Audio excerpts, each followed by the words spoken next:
തികച്ചും ഈ നാട്ടിലെ സാധാരണക്കാരനായി നിന്നുകൊണ്ട് സംസാരിക്കുമ്പോൾ ആ ഒരു ഡയലോഗ് ഇങ്ങനെ തികട്ടി വരും. ജീവിക്കാനുള്ള കൊതി കൊണ്ട് ചോദിക്കുക, ഞങ്ങളെ ഒന്ന് കൊല്ലാതിരിക്കാൻ പറ്റുമോ? ആരോടാ ചോദിക്കുന്നത്? ഈ നാട്ടിലെ മുഴുവൻ രാഷ്ട്രീയക്കാരോടും. അതിൽ BJP എന്നോ UDF എന്നോ LDF എന്നോ ഇടത് ഒന്നും വ്യത്യാസമില്ല. മുഴുവൻ രാഷ്ട്രീയക്കാരോടും. എന്തുകൊണ്ടാണ് ചോദിക്കുന്നത്?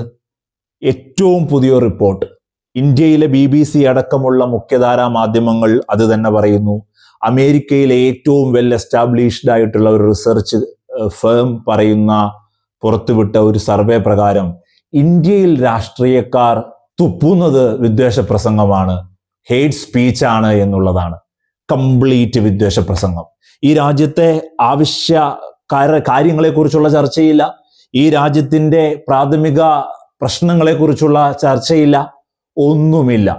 പരിപൂർണമായി സംസാരിക്കുന്നത് അത്രയും വിദ്വേഷ പ്രസംഗം. വെറുതെ ഇങ്ങനെ വന്നിരുന്ന 85 വിദ്വേഷ പ്രസംഗങ്ങൾ, 90 വിദ്വേഷ പ്രസംഗം അങ്ങനെ പറയല. കൃത്യമായ കണക്കുണ്ട്.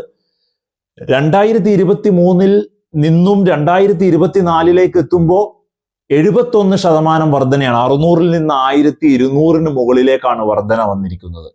അതിൽ ഏറ്റവും കൂടുതൽ ഈ വർധനയ്ക്ക് കോൺട്രിബ്യൂട്ട് ചെയ്തിരിക്കുന്നതിന് കാരണം 2024 ലോക്സഭാ തെരഞ്ഞെടുപ്പാണ്. ഈ ലോക്സഭാ തെരഞ്ഞെടുപ്പിൽ മാർച്ച് 1 വിജ്ഞാപനം വന്നത് മുതൽ ജൂൺ 1 വരെ നീണ്ട ആ ഒരു വലിയ പ്രക്രിയയിൽ നമ്മുടെ പ്രധാനമന്ത്രി പറഞ്ഞിരിക്കുന്നത് 63 വിദ്വേഷ പ്രസംഗങ്ങൾ. അമിത്ഷാ പറഞ്ഞിരിക്കുന്നത് 43-ന് മുകളിൽ. യോഗി ആദിത്യനാഥ് പറഞ്ഞിരിക്കുന്നത് 70-ന് മുകളിൽ. കൃത്യമായ കണക്കുമായിട്ടാണ് ഈ റിസർച്ച് പുറത്തു വന്നിരിക്കുന്നത് എന്നുള്ളതാണ്. എന്താണ് വിദ്വേഷ പ്രസംഗങ്ങളുടെ ഒരു ഇന്റൻസിറ്റി, അതിൻ്റെ ഒരു ഡെപ്ത് എന്താണ്? പ്രധാനമന്ത്രി പറയുന്നു, ന്യൂനപക്ഷക്കാർക്ക് നിങ്ങൾ വോട്ട് ചെയ്താൽ അവർ നിങ്ങളുടെ കെട്ടുതാലി വരെ പണയം വിൽക്കും എന്നുള്ളതാണ്. യോഗി ആദിത്യനാഥ് പറയുന്നതോ 80-20 ഈ നാടിന്റെ ആനുപാതിക ജനസംഖ്യ.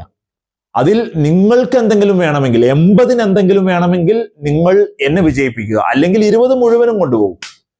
ആഭ്യന്തരമന്ത്രിയോ അമിത്ഷാ പറയുന്നത് 2002-ൽ ഞങ്ങൾ അക്രമികളെ പാഠം പഠിപ്പിച്ചത് നിങ്ങൾക്ക് ഓർമ്മയില്ലേ? ആരാണ് അക്രമികൾ? ഗുജറാത്ത് വംശീയ ഹത്യയെക്കുറിച്ചാണ് ഈ രാജ്യത്തിന്റെ ആഭ്യന്തരം കൈകാര്യം ചെയ്യുന്ന അമിത്ഷാ പറയുന്നതേ.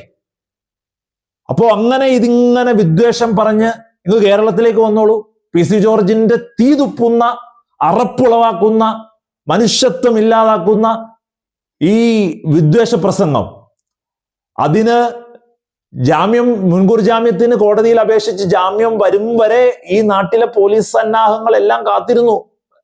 മുൻകൂർ ജാമ്യം കിട്ടട്ടെ, അല്ലെങ്കിൽ അറസ്റ്റ് ചെയ്യേണ്ട വരും എന്നുള്ളൊരു പ്രശ്നം വേദനയുള്ള പോലെ സാധാരണവൽക്കരിക്കുകയാണ് മനുഷ്യരെ ഇവിടെ. 80s-ലും 90s-ലൊക്കെ ഒരു വിദ്വേഷ പ്രസംഗങ്ങൾ അല്ലെങ്കിൽ ഇങ്ങനത്തെ ഒരു പ്രശ്നങ്ങൾ ഉണ്ടെങ്കിൽ അത് വലിയ ചർച്ചയാണ്. ഇന്നിതെല്ലാം സാധാരണവൽക്കരിക്കുന്നു എന്നുള്ളതാണ് നമ്മൾ അറിയാതെ പോകുന്നതേ.